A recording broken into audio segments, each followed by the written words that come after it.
Hello guys, good evening. आप सभी को किरण का प्यार भरा नमस्कार। एक्टिव पैसिव का चैप्टर हम शुरू कर चुके हैं और मैक्सिमम मिनिमम इसके 3 to 4 लेक्चर हो चुके हैं और आज भी हमारा पैसिव वॉइस का है। मे बी इसके बाद भी इसके 1-2 लेक्चर होंगे, क्योंकि अगर डीप आपको स्टडी करनी है तो सारे के सारे जितने भी एग्जाम्पल्स रहते हैं, जितने भी रूल्स रहते हैं, वो हमें सारे के सारे पढ़ने पड़ेंगे। ठीक है, तभी एग्जाम में कहीं से भी डाले, कहीं से भी आए। ये एग्जाम के पॉइंट ऑफ व्यू से इम्पोर्टेंट है। जितने एग्जाम में पूछे गए उन्हीं के अकॉर्डिंग मैं आपको करवा रही हूँ। तो क्लासेस को कंटिन्यू करने के लिए प्लस एक चीज मैंने कल भी बताई थी आपको कि जो भी चैप्टर चलता है, जब आप क्लास को देखने बैठते हो, जब भी आपको टाइम मिलता है, तो एक रिके पीछे का दिया करो। ठीक है, कि जहां से भी आपका चैप्टर शुरू हुआ है एक बार उसको पलटना है, पेज वहां के थोड़े से लर्न करने हैं, क्योंकि आगे जो पूरा का पूरा सिस्टम है वो पीछे पे वेस्ट होता है। कहीं ना कहीं टेंस, कौन सा टेंस कहाँ जा रहा है, कौन सी हेल्पिंग वर्ब कहाँ यूज हो रही है, अगर इन चीजों के रिगार्डिंग आपको पता नहीं है तो ये लगेगा क्या पढ़ा रहे हैं, ये कहाँ से आया, ऊपर नहीं था नीचे आ गया, कैसे आया, कब आया। तो वैसे तो यहाँ भी बताती जाती हूँ, पर फिर वो है कि आज भी वही पढ़ो, कल भी वही पढ़ो, परसों भी वही पढ़ो, इस तरह फिर सिलेबस कंप्लीट नहीं होगा। तो आज फिर से एक पैसिव वॉइस का न्यू टॉपिक पढ़ते हैं, नया नया टाइप पढ़ते हैं। उसको शुरू करने से पहले आपको बताना चाहती हूँ कि ये जो न्यू टाइप आपका बिल्कुल इजी सा है, पर इसके जो एग्जाम्पल्स है वो पूछे जाते हैं, क्योंकि मैक्सिमम टाइम जो एकेडमीज में है या फिर आपके जो टीचर्स स्कूल्स कॉलेजेस में रहते हैं, वो इन चीजों के बारे में नहीं बता पाते हैं। तो आपको ध्यान रखना है कि ये आपके एग्जाम के पॉइंट ऑफ व्यू से इम्पोर्टेंट है। चाहे आप बात करो स्कूल लेवल एजुकेशन की, चाहे बात करें आप कॉलेज लेवल की या फिर कॉम्पिटेटिव एग्जाम के पॉइंट ऑफ व्यू से।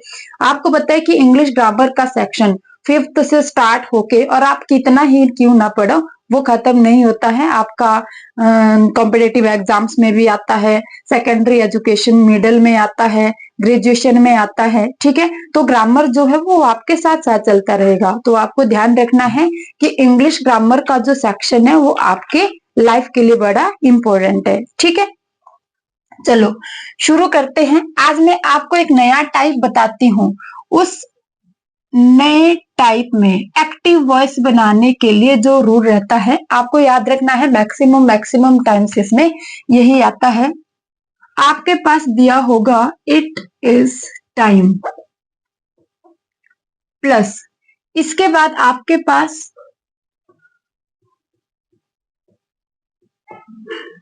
इन्फिनिटिव दी गई होती है। इन्फिनिटिव मैंने कल भी बताया था कि क्या होती है। इन्फिनिटिव होती है 2+V1।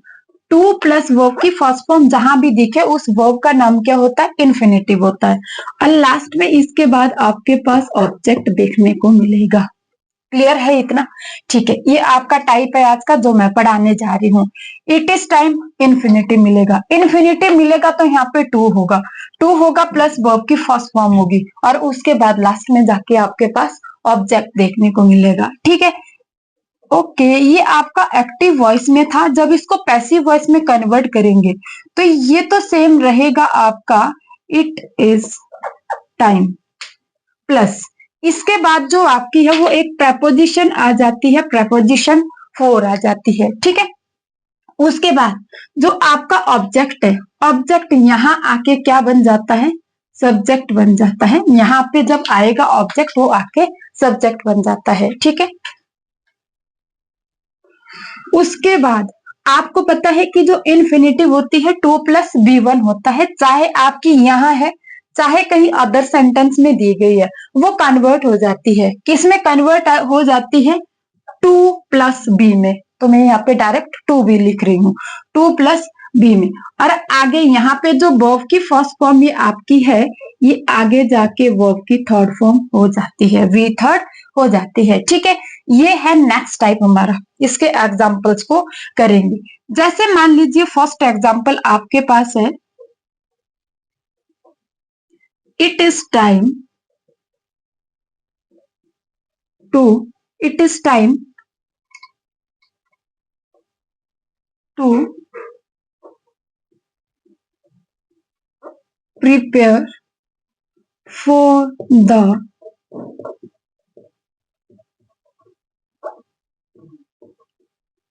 एग्जामिनेशन। यहाँ पे देखो हमने लिखा है कि सबसे पहले इट इज टाइम रहेगा, उसके बाद आपके पास इन्फिनेटिव रहेगी, infinitive to plus V one, to plus verb की फर्स्ट फॉर्म, और लास्ट में आपके पास ऑब्जेक्ट रहने वाला है। क्लियर? ये इसका जो है वो एक्टिव वॉइस है, एक्टिव वॉइस या बेसिक सेंटेंस जिनको कहते हैं।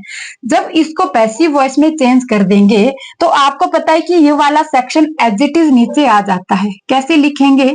It is time. अब यहाँ के बाद आपको पता है कि यहाँ के बाद प्रपोजिशन आपकी क्या आनी है? फोर आनी है, तो लिख लो फोर। फोर के बाद आपके पास जो ऑब्जेक्ट है वो लिखना है। यहाँ पे इस वाले सेंटेंस में ऑलरेडी आपके पास फोर दिया गया है, तो फोर लगा के इस फोर को दूसरी बार आप नहीं लिखेंगे, ठीक है? ये फोर अब आ चुका है। फॉर द एग्जामिनेशन,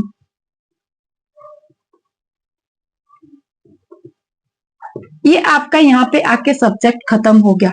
अब टू के बदले क्या आ जाता है? To be. ये प्रिपेयर वर्ब की फर्स्ट फॉर्म है, यहाँ के क्या हो जाएगी? थर्ड। बताया है मैंने वर्ब की जितने भी full sorry three forms of verb most important बेटा याद करना सारे के सारे बच्चे, ठीक है? अब ये वाला सेंटेंस आपका चेंज हो गया किसमें? ये जाके पैसिव वॉइस में चेंज हो गया है। मैं आपको बार बार बता रही हूँ कि जरूरी नहीं है आपके पास एक्टिव वॉइस का सेंटेंस दिया जाए। कभी कभार क्या किया जाता है कि पैसिव वॉइस का सेंटेंस दिया जाता है और फिर बताया जाता है कि इस पैसिव वॉइस को कन्वर्ट करना है एक्टिव वॉइस में। तो उन चीजों का भी आपको ध्यान रखना है कि किस तरह से हमारा ये कन्वर्ट हो जाएगा। अगर आपके पास टू भी दिया गया है, यहाँ पे फोर है, यहाँ पे वर्ब की थर्ड फॉर्म है, पहले ही समझ जाना ये पैसिव वॉइस में है। अगर इसको एक्टिव वॉइस में कन्वर्ट करना है तो एक्टिव वॉइस में कन्वर्ट करने के लिए यहाँ से अगर तो ऑब्जेक्ट के साथ लगता है तब तो कोई प्रॉब्लम नहीं, फोर को हटाना है और टू प्लस वर्ब की फर्स्ट फॉर्म को लिखना है, और इसके बाद आपका जो यहाँ पे सब्जेक्ट होगा उसको जाके ऊपर वाले सेंटेंस में ऑब्जेक्ट बनाना है, ठीक है? अब मैं यहाँ पे एग्जांपल्स लिखती हूँ और आपको सबसे पहले कोशिश करनी है खुद को सॉल्व करने की, कि आप इसे खुद सॉल्व करें। सेकेंड एग्जाम्पल मैं लेती हूँ। It is time to do our homework, ठीक है? Third example, it is time to play a hockey match. Fourth example में लिखेंगे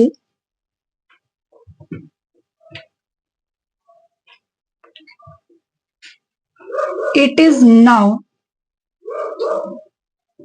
time to do this sum. आप आगे आप अपनी मर्जी से बना सकते हैं एग्जाम्पल, जितने भी आपको बनाने हैं। इट इज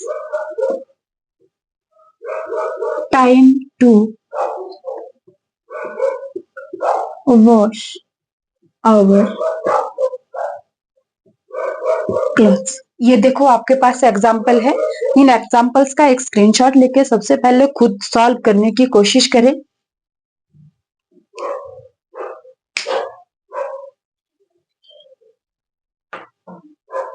आपने स्क्रीनशॉट ले लिया होगा। अब मैं इनको सॉल्व करती हूँ। सेम है बेटा, जैसे ऊपर वाले हैं वैसे ही एज इट इज नीचे वाले भी है, ठीक है?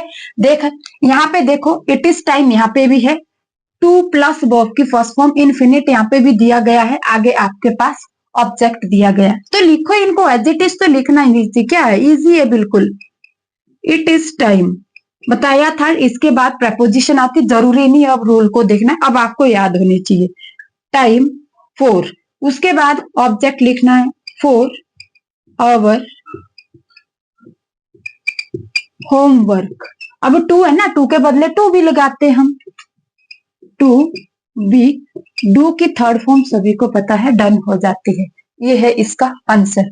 नेक्स्ट है it is time to play a hockey match. As it is लिखो नीचे, इट इज टाइम प्रपोजिशन 4। अब यहां से लिखना है object for, a hockey match. To के बदले टू भी हो जाएगा, टू भी प्ले की वर्ब की थर्ड फॉर्म हो जाएगी। बिल्कुल इजी, टफ जरा भी नहीं बनाना है, बिल्कुल इजी से क्वेश्चन है। Next, it is. नाउ के साथ कंफ्यूज नहीं होना, इसको भी वैसे ही लेके आओ नीचे। It is now time, preposition for ले लो, फोर। अब यहां से ऑब्जेक्ट ले लो, फोर दिस सम। टू को कन्वर्ट करना है टू वी में, टू वी, डू की थर्ड फॉर्म कर दो, डन, इजी। ठीक है, नेक्स्ट है, it is time to wash our clothes. ये आप मुझे कमेंट बॉक्स में भेजेंगे कि इसका करेक्ट पैसिव वॉइस क्या होगा। ये देखिए मैंने इनको चेंज कर दिया, जरा भी टफ नहीं, और एग्जाम के पॉइंट ऑफ व्यू से बहुत इंपॉर्टेंट है। इस तरह के एग्जाम्पल मैक्सिमम टाइम पूछे जाते हैं।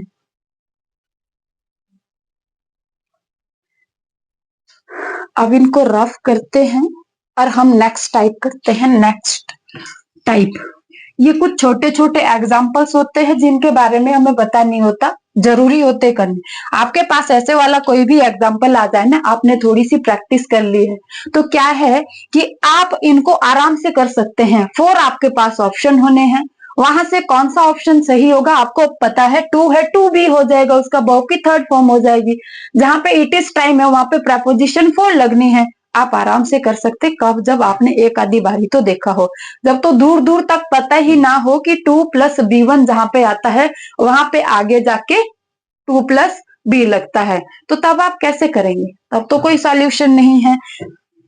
अब नेक्स्ट जो हम करने वाले हैं, ये एक आपके मैक्सिमम ये प्रैक्टिस पे डिपेंड करेगा कि आप प्रैक्टिस करो। क्यों? क्योंकि इसमें एरर होने के चांसेस बहुत ज्यादा रहते हैं, और आपको पता है कि एग्जामिनर तो करता ही कोशिश है कि पागल बना दिया जाए।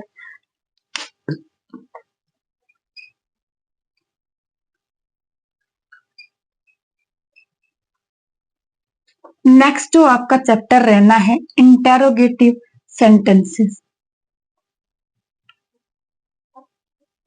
जो इंटेरोगेटिव सेंटेंसेस होते हैं, इनके पैसिव वॉइस चेंज किस तरह से होते हैं वो हम पढ़ेंगे आज। ठीक है, देखो बेटा, इंटेरोगेटिव सेंटेंसेस की अगर हम बात करें तो ये दो प्रकार के होते हैं। कौन कौन से? एक आपके रहते हैं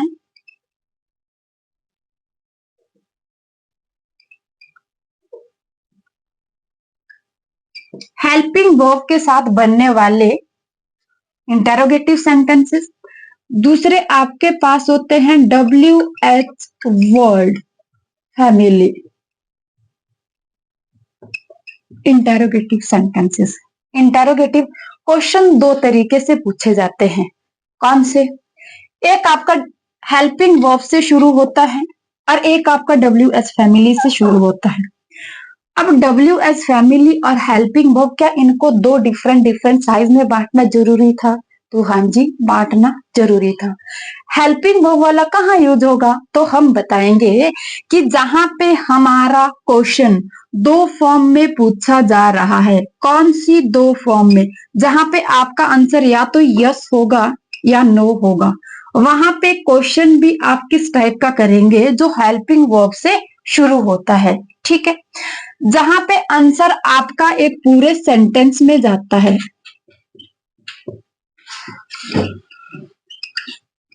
पूरे सेंटेंस में जहां आपका आंसर जाता है, उसे हम WH फैमिली वर्ड कहते हैं। ठीक है, वहां पे यूज करेंगे WH फैमिली वर्ड का।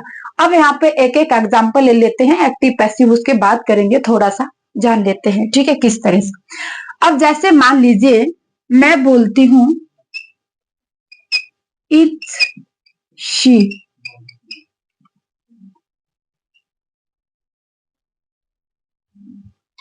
Is she going to school, और यहां पे मैं बोलती हूं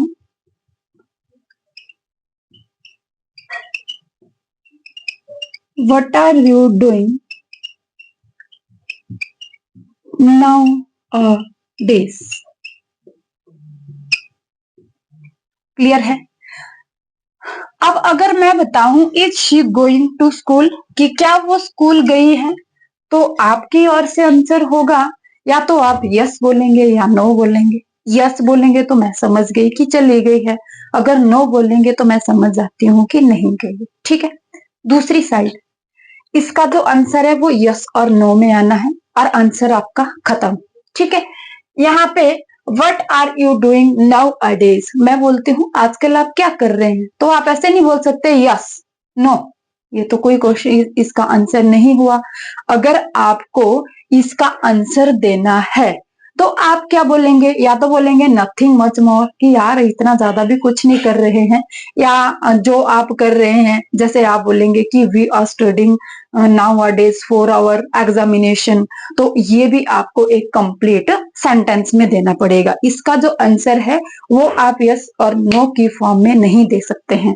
ऐसे सेंटेंसेस जिनका आंसर हम यस और नो की फॉर्म में नहीं दे सकते वो WH फैमिली वर्ड की कैटेगरी में आते हैं, और जिनका आंसर हम यस और नो की कैटेगरी में दे सकते हैं वो हेल्पिंग वर्ब वाली कैटेगरी में आते हैं।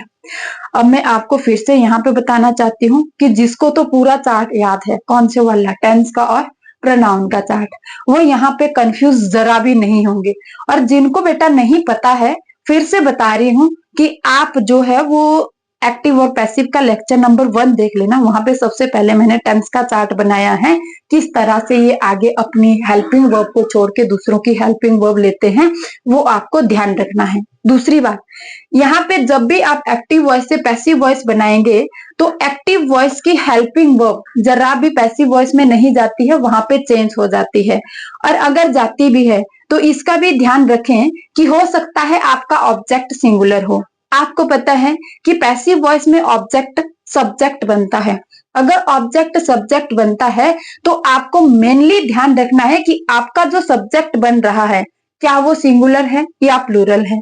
अगर सिंगुलर है तो हेल्पिंग वर्ब भी सिंगुलर लगनी है, और अगर वो प्लूरल है तो सबसे पहले जो हेल्पिंग वर्ब लगनी है वो भी आपकी प्लूरल लगनी है। हाँ, कई सेंटेंसेस ऐसे भी होते हैं जिसमें कि हेल्पिंग वर्ब जिनमें ऑब्जेक्ट नहीं होता और ऑब्जेक्ट का सब्जेक्ट हम नहीं बना सकते, तो वहां पे कोई बड़ी कंडीशन नहीं है, आप सिंगुलर वर्ब का यूज भी कर सकते हो, आप प्लूरल वर्ब का यूज भी कर सकते हो, क्योंकि सिंगुलर और प्लूरल वर्ब की फर्स्ट फॉर्म होती है, जब सेकंड फॉर्म में कन्वर्ट हो जाती है, सेकंड और थर्ड फॉर्म में कन्वर्ट हो जाती है, तो ना तो वो सिंगुलर रहती है ना प्लूरल रहती है, उनके साथ आप दोनों वर्ब का यूज कर सकते हैं। क्लियर है, बशर्त आपके पास सब्जेक्ट ना हो। अगर सब्जेक्ट है तो सब्जेक्ट के अकॉर्डिंग ही आपको हेल्पिंग वर्ब का यूज करना होगा। बता दिया, subject singular helping verb singular, subject plural verb भी प्लूरल। ठीक है ना, बहुत पहले से बताती आ रही हूँ, आपको ध्यान रखना ये वाला कंसेप्ट। अब यहाँ पे मैं बात करूं, यहाँ पे अगर आपके पास सेंटेंस, थोड़ा सा बता देती हूँ, हल्का सा एक ओवरव्यू बता देती हूँ। अगर आपका सेंटेंस शुरू हो रहा है डू या डज के साथ, क्योंकि यहाँ पे हेल्पिंग वर्ब सबसे पहले आनी है, प्रेजेंट इंडेफिनिट की हेल्पिंग वर्ब डू और डज है। अगर डू और डज आपका एक्टिव वॉइस में ये स्टार्ट हो रहा है तो पैसिव वॉइस में जाके इसका क्या हो जाना है, या तो इज आना है या एम आना है या आर आना है। इज जाएगा, एम आएगा, आर आएगा। आपको पता है अगर सब्जेक्ट आपका आई बनता है तो एम सबसे पहले लग जाएगा, सब्जेक्ट सिंगुलर है तो इज आएगा, सब्जेक्ट प्लूरल है तो आर आएगा। क्लियर। एक्टिव वॉइस में अगर आपके पास सेंटेंस शुरू डिड से हुआ है तो पैसिव वॉइस में जो स्टार्टिंग में है वो या तो वॉज लगना है या वर लगना है। क्यों? क्योंकि आपको पता है जो पास्ट इंडेफिनिट है वो पास्ट कंटिन्यूअस की हेल्पिंग वर्ब ले लेता है। ये है दो मेनली, बाकी तो आप सभी को पता है। अगर एक्टिव वॉइस में इजेमार दिया गया है तो पैसिव वॉइस में भी सेम ही आना है, सेम ही आना है। और यहाँ पे आपको पता है कि वर्ब की फर्स्ट फॉर्म के साथ आईएनजी आना है, तो यहाँ पे जो सब्जेक्ट के बाद है वो बीइंग का यूज होना है, तो कंफ्यूज जरा भी नहीं होना है। क्लियर है। अगर वॉज और वर से सेंटेंस शुरू हो रहा है तो यहाँ पे भी हेल्पिंग वर्ब सेम आनी है। सेम का मतलब है या वॉज आएगी या वर आएगी, वो डिपेंड किस पे करेगा, ऑब्जेक्ट पे करेगा। हो सकता है यहाँ पे एक्टिव वॉइस में सबसे पहले आपका वर आया है, वर के बाद यू दिया गया है, तो यहाँ पे तो वर ही आना है। हो सकता है लास्ट में हिम और हर दिया गया है, उसका जब सब्जेक्ट बनाएंगे तो या तो ही बनेगा या शी बनेगा। तो ही और शी अगर सब्जेक्ट बनेगा तो सबसे पहले हेल्पिंग वर्ब तो सिंगुलर लगनी है। तो इस केस में नहीं, बट बता रही हूं कि यहाँ पे सेम आएगी, या तो वॉज आएगी या वर आएगी। समझ गए। फिर से यहाँ पे भी प्लस वर्ब की फर्स्ट फॉर्म के साथ आईएनजी लगा होता है जब पास्ट कंटिन्यूअस की बात करते हैं। तो यहाँ पे आईएनजी के बदले, क्योंकि पैसिव वॉइस में वर्ब की तो थर्ड फॉर्म हो जानी है, तो यहाँ पे जो आईएनजी के बदले है वो यहाँ पे भी क्या लगना है बेटा, बीइंग लगना है। क्लियर है। और बीइंग कब लगता है, सब्जेक्ट के बाद लगता है। कहने का मतलब है कि बीइंग अपनी ही जगह रहता है। बाकी की जितनी भी हेल्पिंग वर्ब आपकी रहती है, जैसे ड्यूल हेल्पिंग वर्ब आपकी आती है, तो दूसरे वाली हेल्पिंग वर्ब अपने ही जगह रहती है। फर्स्ट वाली हेल्पिंग वर्ब वहां से उठ के इंटेरोगेटिव के लिए सबसे पहले आ जाती है। क्लियर है सभी को।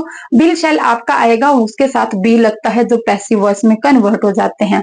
हैज हैव आपको कहीं दिखेगा तो पैसिव वॉइस में जाके बीन लगना है। ये बेटा मैं पूरा चार्ट बना चुकी हूँ, आपको जरूरी हो गया है कि वो चार्ट आपको लर्न होना चाहिए, अदरवाइज यहाँ आके आप फिर से कंफ्यूज हो जाएंगे। ये तो सिंपल की बात कर रही हूँ। डब्ल्यू एच फैमिली में भी इनका यूज होना है। डब्ल्यू एच फैमिली शुरू में लग जाती है, बाद में कोई ना कोई टेंस को डिफाइन कर जाती है। तो टेंस के अकॉर्डिंग डब्ल्यू एच फैमिली जो ऊपर है वही नीचे आती है, बट टेंस के अकॉर्डिंग वो भी हेल्पिंग वर्ब ले लेती है। किस तरह से लेती है अभी मैं आपको बता रही हूँ, पर जितनी बातें बताई ये सारी की सारी आपने एक बार दिमाग में रखनी है। ठीक है। अब इनका चेंज तो मैंने बता दिया कि डू और डज होगा तो पैसिव वॉइस में जाके इजेमार आने वाला है। और फिर ये भी मैंने बता दिया कि अगर आपके पास यहाँ पे डिड होगा तो आगे जाके वॉज वर आने वाला है। अब मैं आपको बताती हूँ, ये वाला सिंपल था कि डब्ल्यू एच फैमिली में क्या होने वाला है, तो मैं बिल्कुल सिंपल सा ये है बेटा इसका सिंपल सा formula. Change the passive voice of interrogative sentence, आप टॉपिक का नाम डालेंगे अपनी नोटबुक में जो आप नोट्स बनाएंगे, change the passive voice of interrogative sentences, ये वाला आप नेक्स्ट टाइप डालेंगे। ठीक है। अब हेल्पिंग वर्ब वाला तो आपने कर लिया था। अब मैं आपको बताती हूँ W H family. W H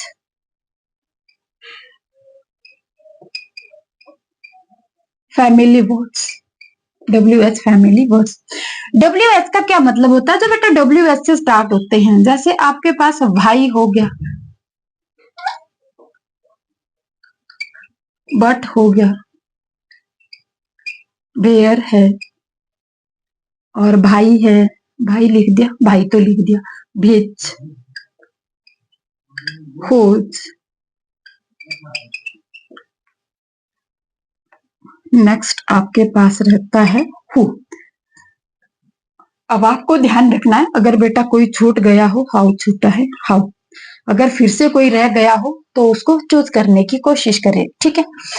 अब आपको मैं बताती हूँ कि अगर आपके सेंटेंस के स्टार्टिंग में भाई है एक्टिव वॉइस में, अगर ये चीजें एक्टिव वॉइस में है तो आपको ध्यान रखना है कि पैसिव वॉइस में भाई का एडजेक्टिव रहेगा, भाई को एडजेक्टिव लाना है नीचे, नो चेंज। बट होगा, बट को भी सेम एडजेक्टिव नीचे उतारना है, वट ही रखना है। भेयर होगा तो यहाँ पे भी आपका भेयर ही आएगा। भिच होगा तो यहाँ पे भी आपका भिच ही आएगा। हुज होगा तो यहाँ पे भी हुज ही आएगा। एक एक्सेप्शन है इसमें सिर्फ कि जो हु का है वो बाय होम हो जाता है। आपको याद रखना है, अगर आपसे कभी कभार हु की ऑब्जेक्टिव फॉर्म पूछ ली जाए तो ये बाय होम होती है। क्लियर है। और हु के बाद जब ये बाय होम आ जाता है तो आगे जाके जहां पे हम सब्जेक्ट को ऑब्जेक्ट दिखाते हैं, जहां प्रेपोजिशन बाय का यूज करते थे, यहाँ पे ये कट हो जाएगा। लास्ट में ऑब्जेक्ट दिखाने के लिए बाय आपके पास नहीं रहेगा। ठीक है। एक ही इसमें हाउ की बात करेंगे, हाउ का भी सेम आएगा, यहाँ पे आपके पास ये भी इसी टाइप से चेंज हो जाएगा। क्लियर है। ये एक बार आपको स्क्रीनशॉट लेना है, ले सकते हो।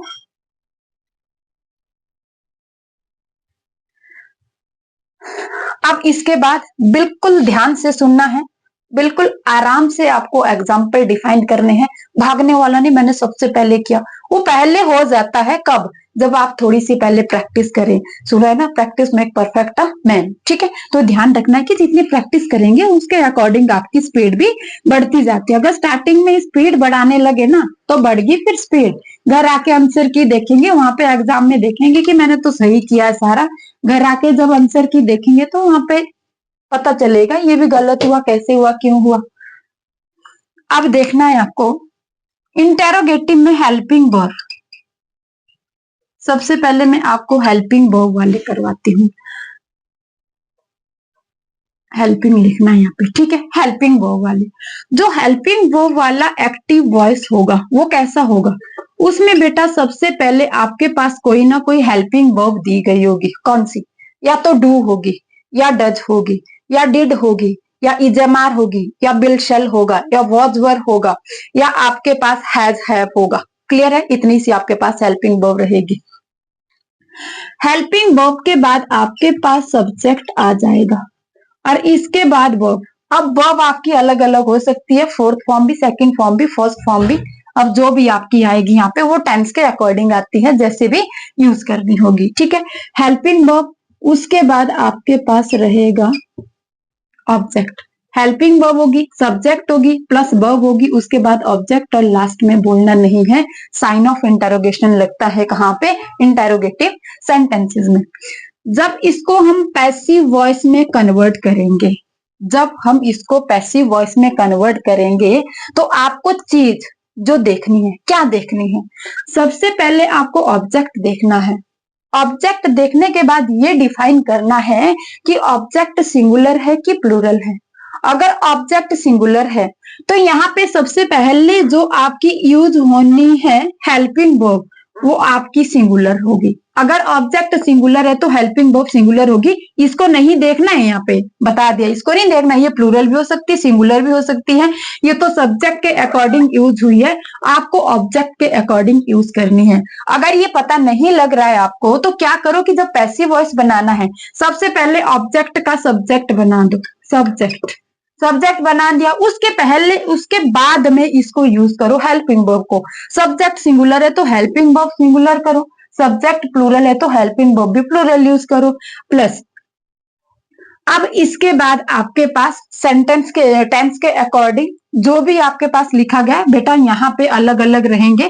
आपको याद रखना है, कभी कभार यहाँ पे अगर परफेक्ट का हुआ तो बीन लगना है, और अगर कंटिन्यूअस का हुआ तो बीइंग लगना है, BEING। समझ में आया, ये आपको याद रखना है। वो डिपेंड करेगा आपके सेंटेंस पे, इस सेंटेंस पे कि कौन से टेंस का है, अभी आगे भी डिफाइन करूंगी। सब्जेक्ट, अब इसके बाद आपके पास क्या आनी है, वर्ब की थर्ड फॉर्म, और यहाँ पे बाय आएगा, और बाय देख के जो आपका सब्जेक्ट है वो यहाँ जाके ऑब्जेक्ट बनने के बाद साइन ऑफ इंटरोगेशन लेगा। समझ है इतना, क्लियर है इतना यहाँ तक आपको। ये वाला अभी मैंने हेल्पिंग वर्ब वाला करवाया है, WH फैमिली वाला इसके बाद बताती हूँ। ठीक है, अब मान लीजिए यहाँ पे आपके पास एग्जाम्पल नंबर 1 है। 1 में लिखेंगे, भाई डू बड़ा होगा, do you buy a new car. ठीक है, साइन ऑफ इंटरोगेशन। कहां से पता चला साइन ऑफ इंटरोगेशन, बताया था ना बेटा कि ये जो डू और डज है वो क्या है, हेल्पिंग वर्ब। किसकी है, प्रेजेंट इंडेफिनिट टेंस की। प्रेजेंट इंडेफिनिट टेंस की हेल्पिंग वर्ब है तो आगे जाके ये प्रेजेंट कंटिन्यूअस की हेल्पिंग वर्ब ले लेगा। प्रेजेंट कंटिन्यूअस में अगर पता ही ना हो कि हेल्पिंग वर्ब क्या है, टेंस का चार्ट क्या है, तो मैं बता रही कि फिर नहीं कर सकते आप। ये आगे जाके हेल्पिंग वर्ब लेगा प्रेजेंट कंटिन्यूअस की, और प्रेजेंट कंटिन्यूअस में इज एम आर का यूज होता है, ध्यान रखना है आपको। ठीक है, अब यहाँ पे इज एम आर, इज करूं कि एम करूं कि आर करूं, ये कैसे मैं डिफाइन करूं, मैं बता रही आपको कि कंफ्यूज नहीं होना है। सबसे पहले क्या है, जो ऑब्जेक्ट है उसको सब्जेक्ट बना दो, यहाँ थोड़ी सी जगह छोड़ दो। कैसे लिखेंगे, ए न्यू कार। अब आपने देख लिया ना यहाँ पे ए है तो फिर सिंगुलर है। अगर आई होता तो एम का यूज करना था, अगर यहाँ पे कार्स होता तो हमने यहाँ पे आर का यूज करना था। ए दिया गया है, तो आप यहाँ पे यूज भी इसका करेंगे। क्लियर है? Is a new car. अब इसके बाद आपके पास ये सब्जेक्ट बन गया। हेल्पिंग वर्ब आपने यूज कर दी, सब्जेक्ट यूज कर दिया, वर्ब की थर्ड फॉर्म यूज करो। अबाउट, उसके बाद बाय है, यहाँ पे यू है, आपको पता है कि यू चेंज नहीं होता है, सब्जेक्टिव ऑब्जेक्टिव फॉर्म इसकी सेम रहती है, यहाँ पे यू आया। क्लियर है बेटा? इसी तरह से सेकंड में लिखती हूं यहाँ पे does she write a letter, sign of interrogation. ठीक है? थर्ड एग्जाम्पल पे लिखेंगे did Rahul fly the kite, ये भी लिख दो, फ्रॉम द रूफ। थोड़ा बड़ा सा हो जाएगा, नहीं तो एग्जाम में बड़ा सा आ गया, सोचेंगे बस हमें तो छोटे छोटे ही कराए थे, बड़े बड़े है ही नहीं। ये आपके पास, एक बार खुद से करने की कोशिश करो। ठीक है? वीडियो को पॉज कर देना है, खुद से करने की कोशिश करनी। अब यहाँ पे फिर से देखो, यहाँ पे डज क्यों यूज किया बेटा? इसलिए किया क्योंकि यहाँ पे शी था, सिंगुलर था, तो डू तो प्लूरल है, डू को सिंगुलर बनाने के लिए एस और ईएस का यूज करना था। ये आप जाके वीडियो लेक्चर नंबर में भी सेकंड है, लेक्चर नंबर सेकंड में ये दिया गया है, मैंने लेक्चर डाला है। जिन भी स्टूडेंट को प्रॉब्लम होती है कि इंग्लिश की कितनी क्लासेस लगी है, तो प्लेलिस्ट देखा करो, प्लेलिस्ट बनाई मैंने, इंग्लिश के अलग से, हिंदी के अलग से, इंडियन जीके की फिलहाल एक ही क्लास दी है मैंने। अभी जैसे जैसे टाइम मुझे मिलता रहेगा तो मैं कोशिश करती रहूंगी कि मैक्सिमम क्लासेस आपको दे पाऊं। ठीक है बेटा? ठीक है। अब आपको क्या करना है कि यहाँ पे डज दिया गया है, इसलिए क्योंकि यहाँ पे सिंगुलर है, आपको यहाँ पे नहीं देखना है डज है, बस तुरंत दिमाग में भर देना कि यहाँ जो हेल्पिंग वर्ब है इजेएमआर में से एक आनी है। इजेएमआर में से कौन सी भरनी है? हमें यहाँ पे है, इधर लिख देते हैं ए लेटर। अब ए लेटर तो आपको दिख रहा है ना, सिंगुलर है, तो यहाँ पे इज लगा दो, इज अ लेटर। ये यहां तक आपने भर दिया, सब्जेक्ट आ गया, वर्ब की थर्ड फॉर्म कर दो, रिटर्न बाय। शी का क्या हो जाता है बेटा? हाथ हो जाता है, हाथ। क्लियर है? ठीक है। अब यहाँ पे देखो, did Rahul fly the kite, के ITE होती है ना स्पेलिंग, काइट फ्रॉम द। अब यहां से आगे के लिए कंफ्यूज नहीं होना है, पहले इसको सॉल्व करो जहां तक आपका सेंटेंस बना है। यहाँ पे डिड है, डिड कौन से टेंस में आता है जब इंटेरोगेटिव बनाते हैं? डू की सेकंड फॉर्म है ना डिड, सेकंड फॉर्म किस में लगती है? पास्ट इंडेफिनिट में लगती है ना, याद है ना सभी को? ठीक है।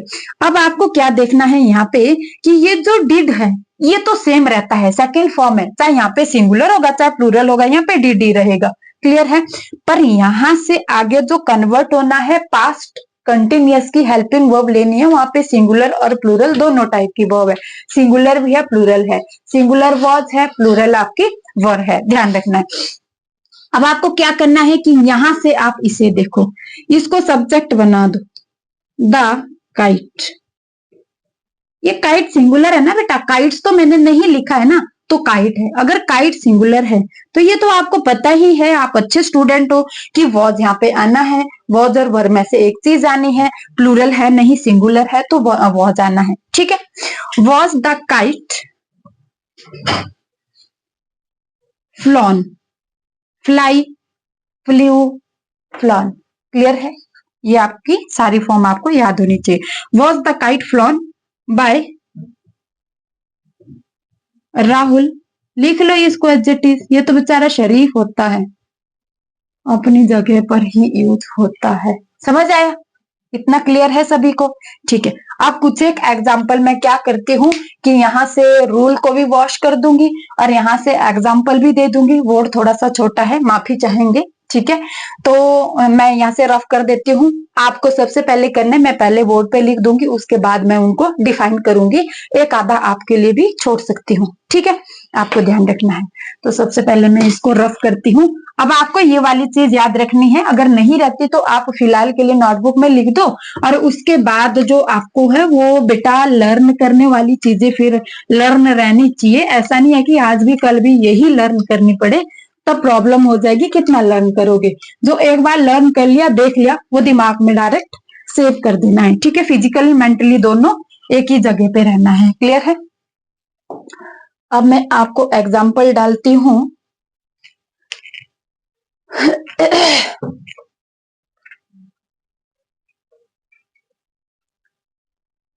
Are they repairing the car? Example number 2. Has she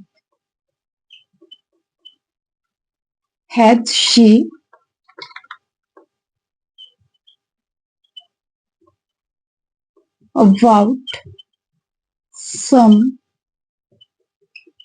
new toys for me? Sign of interrogation मत भूल जाना बेटा। Third, watch Sita singing a song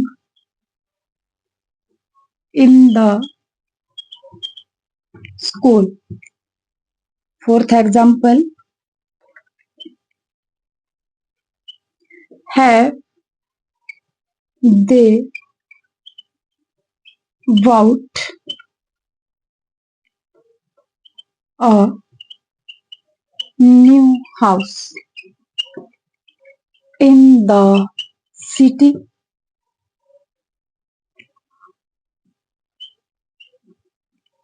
और फिफ्थ है, फिफ्थ कौन सा लिखे? Will she wash her cloth? कभी नहीं बेटा लिखना क्लॉथ्स होता है, क्लॉथ नहीं होता, ये ऑलवेज प्लूरल रहता है। क्लियर है सभी को। ये है आपके पास 5 एग्जाम्पल। लो में साइड हट जाती हूँ।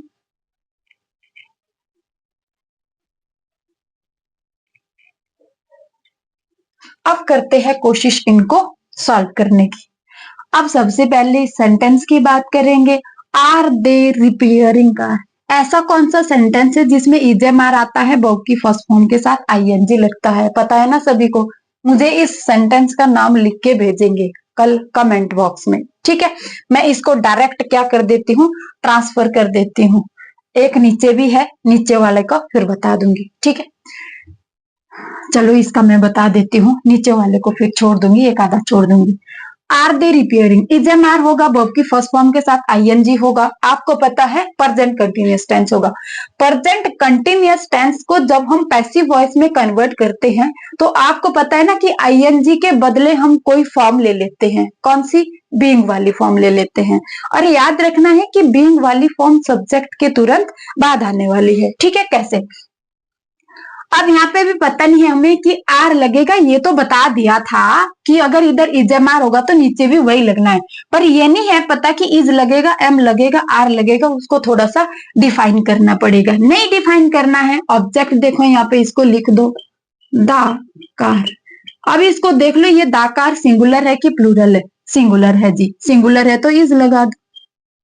क्लियर है? इस दाकार। अब इस आईएनजी के बदले कुछ यहाँ पे लगाना पड़ेगा, ऐसे इसको नहीं छोड़ सकते। ठीक है, इस दाकार तो क्या लगाते बेटा आईएनजी के बदले? बीइंग लगाते हैं ना। हाँ जी, इस दाकार बीइंग।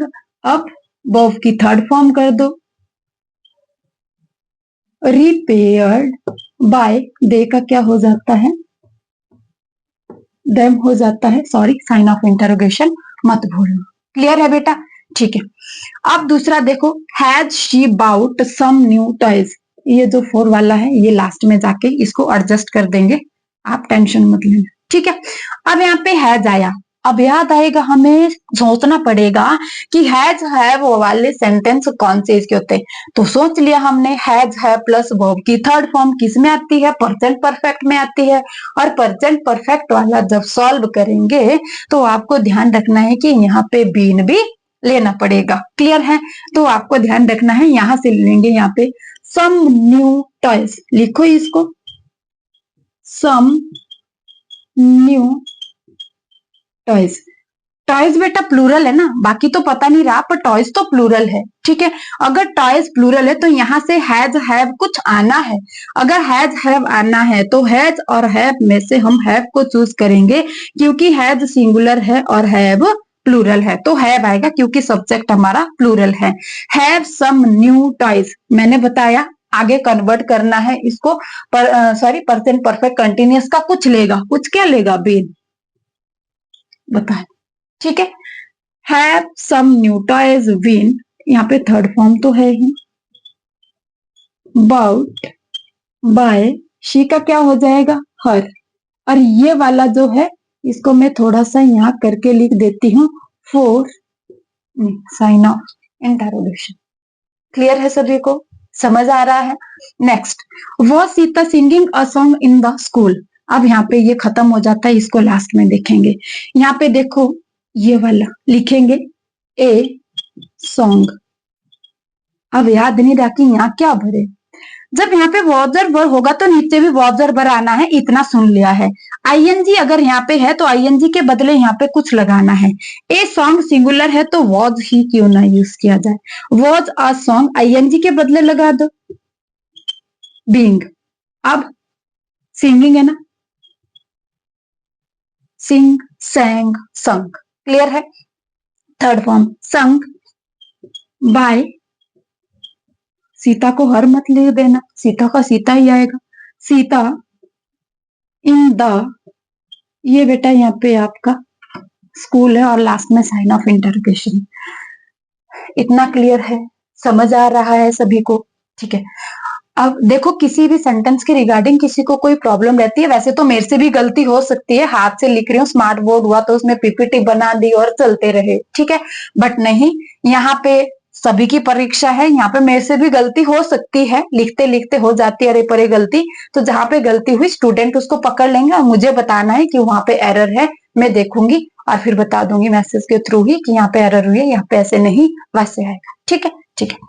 अब have they bought a new house in the city, यहाँ पे हैव है, यहाँ पे वर्ब की थर्ड फॉर्म है, प्रेजेंट परफेक्ट टेंस से आगे जाके बीन भी लगना है, ठीक है। अब हमें क्या देखना है कि हैव आएगा कि हैज आएगा, वो वाला तो ध्यान रखना है आपने। यहाँ पे लिखेंगे ए न्यू हाउस। अगर ए है तो सिंगुलर है, अगर सिंगुलर है तो हैज लगना है, हैज अ न्यू हाउस। और यहाँ पे बीन लगेगा,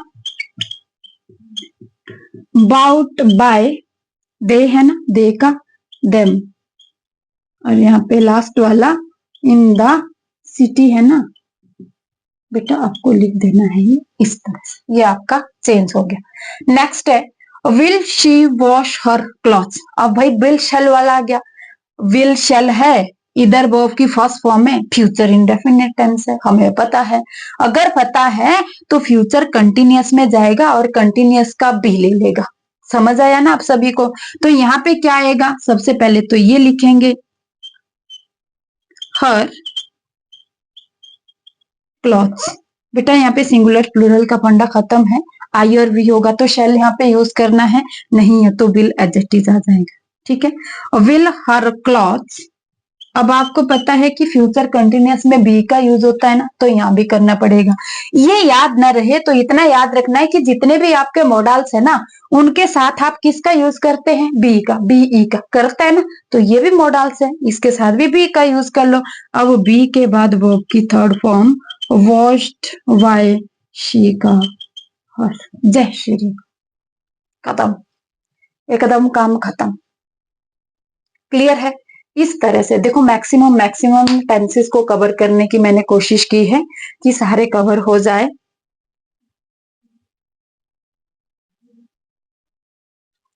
ये था बेटा जब आप सिंपल से हेल्पिंग वो वाले करते हो, तो वो वाले, ठीक है, कैसे उन्हें करना है ये मैं आपको बता दिया है।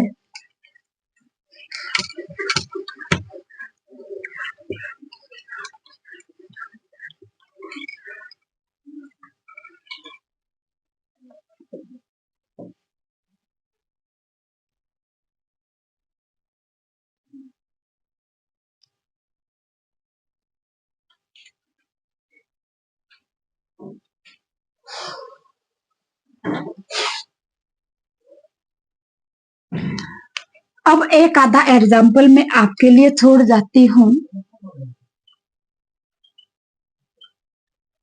Did they catch? Did they catch mice? Number 2.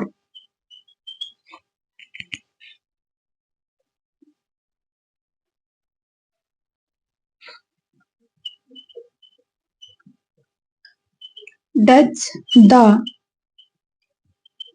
teacher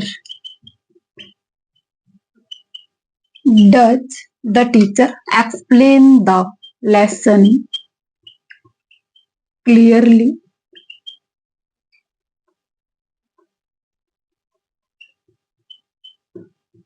Sign of interrogation. Third example में है will they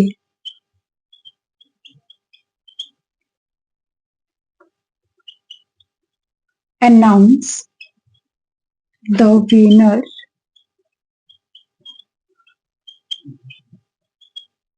after the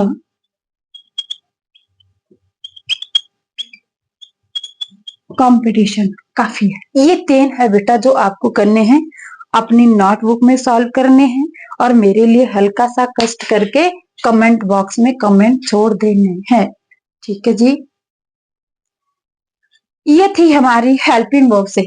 अगर नहीं आएंगे ना तो इतना बता देना कि मैम वो सॉल्व नहीं हुए, एक ही कमेंट लिख के सबके सब इनको सॉल्व कर देंगे। ये थे बेटा जो हेल्पिंग वर्ब से बनने वाले इंटरोगेटिव वाले सेंटेंसेस थे। अब आपको WH फैमिली का बता देती हूँ, बिल्कुल इजी है, जरा भी टफ नहीं है, बहुत इजी जिसको बोला जाता है वो वाला है।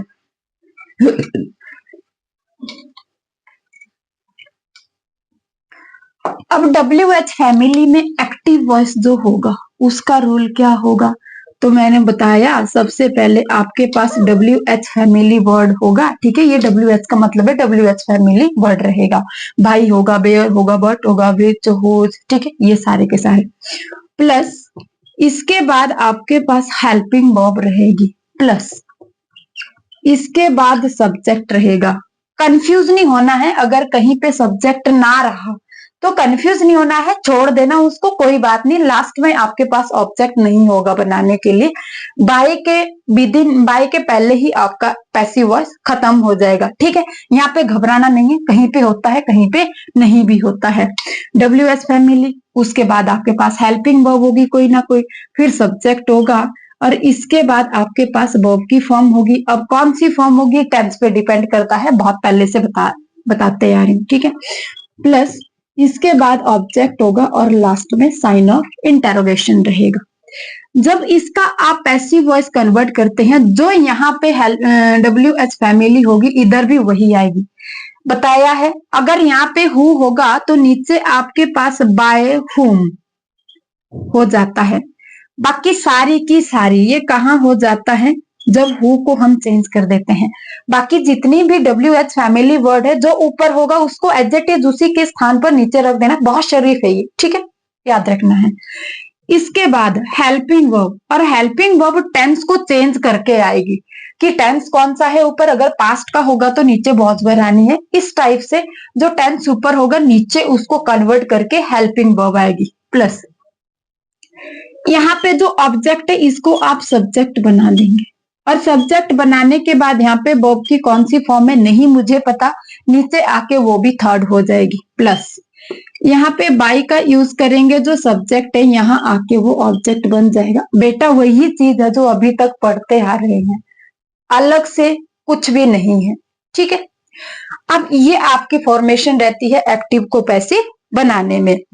अब कुछ एग्जाम्पल देखते हैं कि किस तरह से हम इनको सॉल्व करेंगे, एक्टिव से पैसिव बनाएंगे। ठीक है,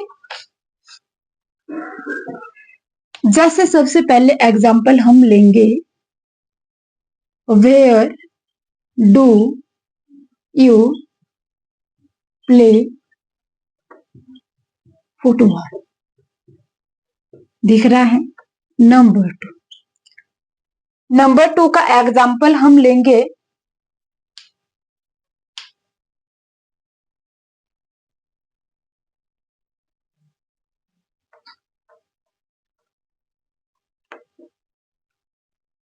वाई डू यू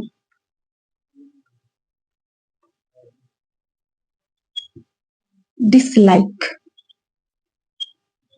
भाई do you dislike her. Clear है?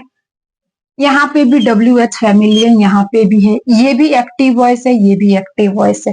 ये नहीं सोचना ये इसका पैसिव वॉइस हो गया, एक्टिव वॉइस है ये दोनों। ठीक है, सबसे पहले आपके पास WH फैमिली आई है, उसके बाद हेल्पिंग वर्ब आई है, उसके बाद सब्जेक्ट है, यहाँ भी सब्जेक्ट है, यहाँ पे वर्ब की फॉर्म है, यहाँ भी वर्ब की फॉर्म है, यहाँ ऑब्जेक्ट है, यहाँ पे भी ऑब्जेक्ट है। क्लियर? क्लियर है। हु वाला भी डाला ही नहीं है क्योंकि उसमें थोड़ी सी रहती है कंफ्यूज। अब WH फैमिली, यहाँ पे भेयर है तो क्या यहाँ पे भी भेयर आएगा? हाँ जी, भेयर आएगा, रख दिया, डायरेक्ट से रख दिया। यहाँ पे डू है, क्या यहाँ पे भी डू आएगा? ना जी ना, अभी तक तो पढ़ाया है, अगर यहाँ पे डू है तो यहाँ इजेमार आने वाला है, तो ये जाएगा, एम आएगा, आर आएगा, उसके लिए क्या देखना है? फुटबॉल, यहाँ पे लिख लो फुटबॉल। सिंगुलर है ना बेटा, सिंगुलर है तो यहाँ इज लगा दो। वेयर इज फुटबॉल, वर्ब की थर्ड फॉर्म कर दो, प्लेड। इसके बाद क्या आना है? बाय, और उसके बाद जो सब्जेक्ट है वो क्या बनेगा? ऑब्जेक्ट। इतना सा इजी, इतना इजी है ये, कंप्लीट हो गया, खत्म हो गया। क्लियर है? दूसरा देखना है आपने, भाई है यहाँ पे क्या चेंज होगा बेटा? नहीं होगा। यहाँ पे डू है, क्या एज इट इज लिख दो? ना जी ना, एज इट इज नहीं आएगा, इजे मार आना है। यहाँ पे ऑब्जेक्ट में क्या है? शी है, हर है, सॉरी हर है, तो क्या बनेगा? सब्जेक्ट में आके शी बनेगा। शी सिंगुलर है, सिंगुलर कर दो।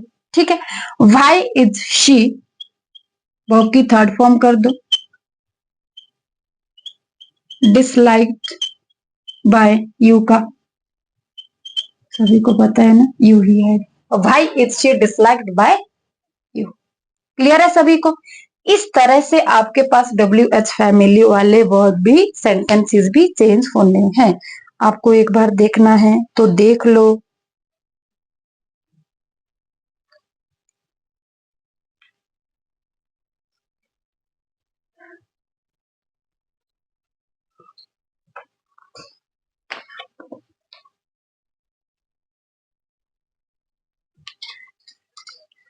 अब देखते हैं थोड़ा सा, अभी इसको लिखा हुआ रहने देती हूँ आपको ताकि अटपटा ना लगे। ठीक है जी, ठीक है जी। एक है who has broken the glass। Next है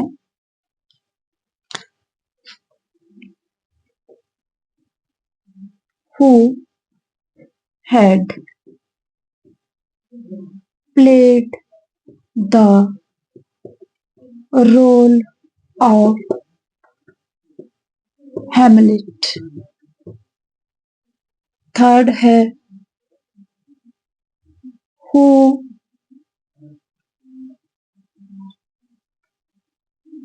discovered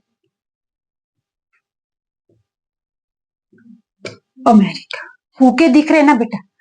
अब आप सभी को पता है कि हु चेंज होना है कि नहीं होना है? हु चेंज होना है।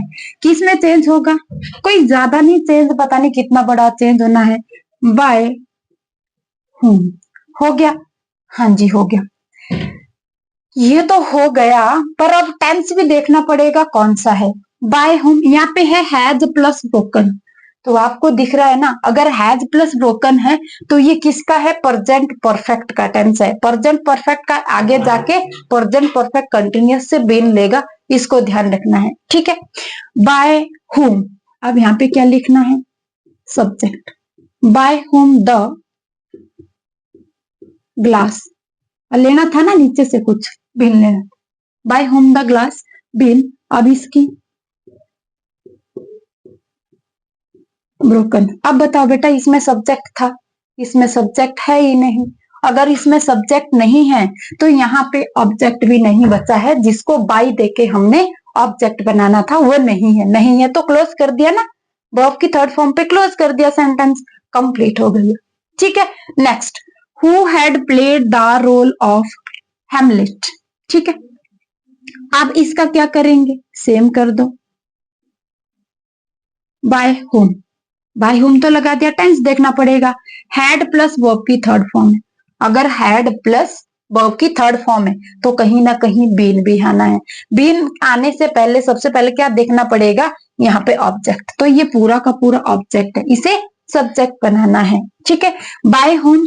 अब यहाँ पे थोड़ा सा स्पेस, स्पेस तो क्या छोड़ना है बेटा, जो हैड है वो हैड ही होता है, मतलब इसका सिंगुलर नहीं है, ये हैज और हैव की सेकंड फॉर्म है ना, और मैंने बताया कि सेकंड फॉर्म सिंगुलर प्लूरल कुछ भी नहीं होती है, इसके लिए वर्ब सिंगुलर प्लूरल सेम रहती है। ठीक है, by whom had the role of Hamlet been और प्लेड, यहाँ पे ऑलरेडी है, थर्ड फॉर्म ऑलरेडी है, ये वाला क्लियर हो गया, कंप्लीट हो गया, क्लियर है बेटा। ये क्वेश्चन आपका भी तो बनता है, आपके लिए भी तो बनता है, आपका भी फर्ज है ना बनाना। वेरी गुड, ये सारे के सारे मुझे कमेंट बॉक्स में देंगे बना के। इसका चेंज करना है, पैसिव वॉइस में करना है, ध्यान से करना है, सोच समझ के करना है, गूगल बाबा से जरा भी नहीं पूछना है। खुद की मेहनत काम आती है, चीटिंग कहीं भी काम नहीं आती। जितना घिसेंगे ना, हीरा जितना घिसता है उतना ही चमकता है, तो आप भी जितनी मेहनत करेंगे, जितने घिसोगे ना, तो चमकोगे भी उतने ही।